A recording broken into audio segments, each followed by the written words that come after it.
A cup of tea? Yes, please. So pretty. Yeah, first thing, I'm going to clean the windows.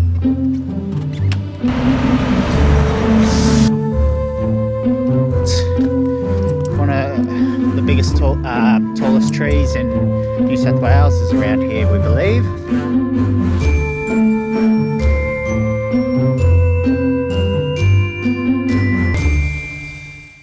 Hey, I'm Bex, this is Tymon, and this is MOWGLI, a tiny home we've built on the back of a four-wheel drive truck. Join us for the build and the adventures he takes us on.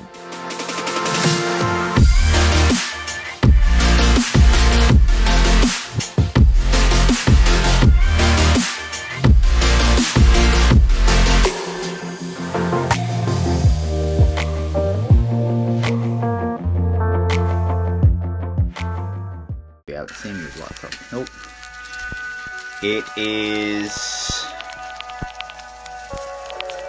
about 6:30 in the morning. This is what we wake up to in our favourite place.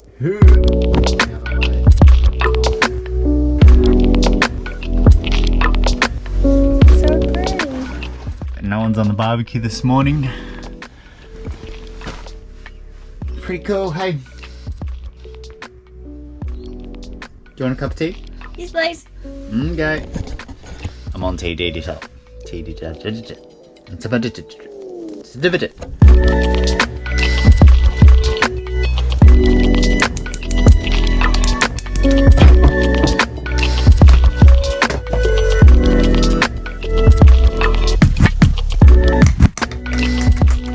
Matchy for Bex. Bex. Yeah, I ordered a matchy. There you go, darling. Thank you. Catch you tomorrow. Rightio. The first job that I'm gonna get into is clean the windows. I replaced the two truck batteries just before. I could hear every time I was starting the truck, the alternator was under a load, which means the batteries weren't charging up or weren't getting the maximum amount of charge out of them.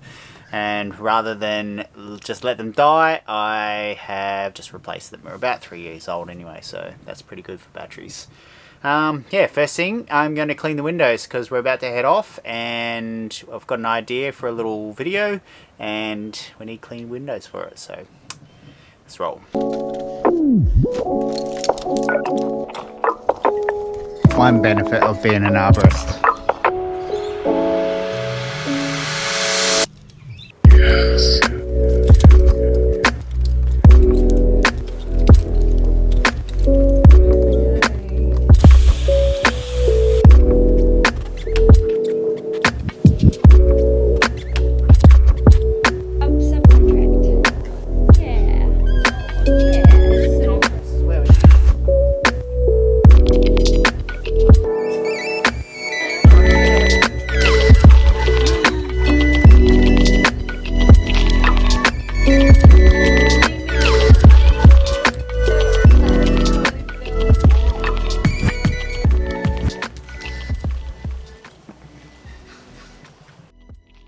They look so good. Yeah. I don't think we'd normally do it like that because obviously setting this up every time, but it did go quite quickly. That was only about 15 or 20 minutes. And they're super clean. Done.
So that's how we start our videos off. So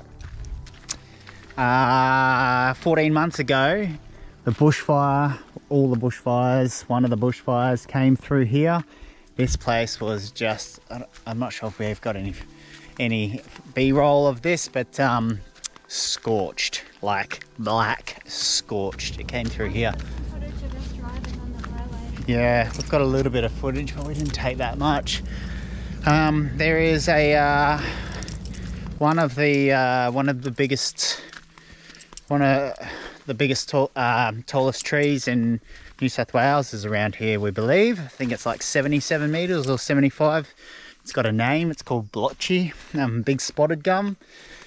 And yeah, when the fire came through here, we're thinking, oh no. But then it's so old, like surely it's not surely it's not the first fire it's seen. And just have a look, like,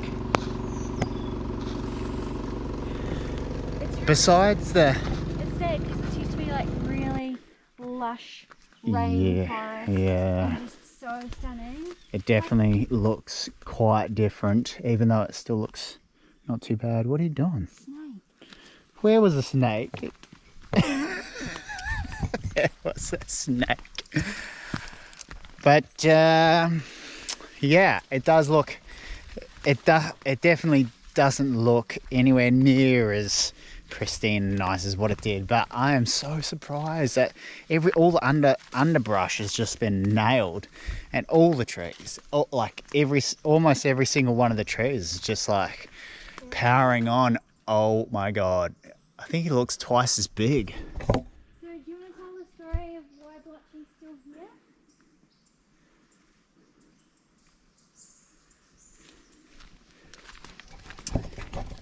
So the GoPro isn't going to do it justice.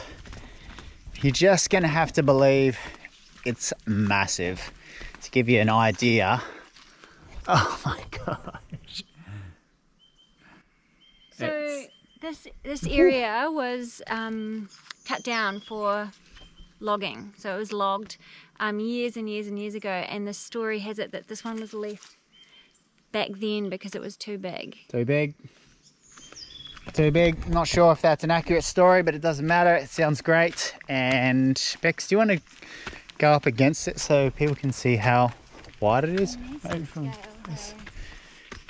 I might actually have some photos or some B-roll of me and a couple of friends that came out and climbed this big bad boy. Took a couple of friends up that had never climbed a tree before. Oh my gosh. It is bigger than what I remember. He's growing. He is a mutant. Can you stand up against it? Yeah, it's pretty big. An absolute mutant, and it doesn't look like the fire. The Australian bush, I've said this before, but the Australian bush is amazing.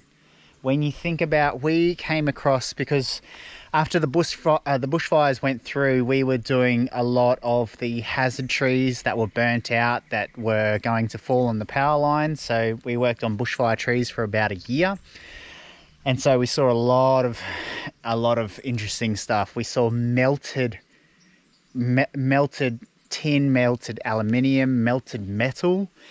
And when you think the bushfire has come through so hot and so fast to melt metal, and then like a couple of weeks later, you get green palm fronds coming out of these, out of these charred palm trees. You'd think something so small would just be obliterated, and it just sort of just keeps going. We were worried that this guy was gonna be burnt to a crisp, but you can tell he's been singed. But other than that, he's pretty good. Yeah. Yep. He really is. It doesn't look like doesn't look like the fire's affected. But when you look around at all the sort of tall trees, it doesn't really look like the fire's affected hardly any of it. It's just all the underbrush. And see all this palm here and this palm here. We're only a year since the bushfire's gone through. That's not That's not regrowth, you know. Not even this little one. That's not 1 year's worth of growth. That tiny little palm tree survived that super hot fire. It's amazing. It's amazing. Well done, Blotchy. He's probably thinking, you got what? You're back here again. That little fire? You thought, oh, that's cute. That's That's a barbecue. That's really, yeah. That was just a hot day.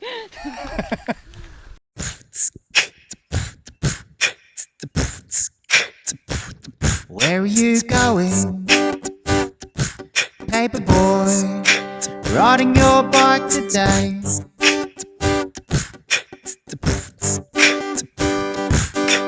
Not a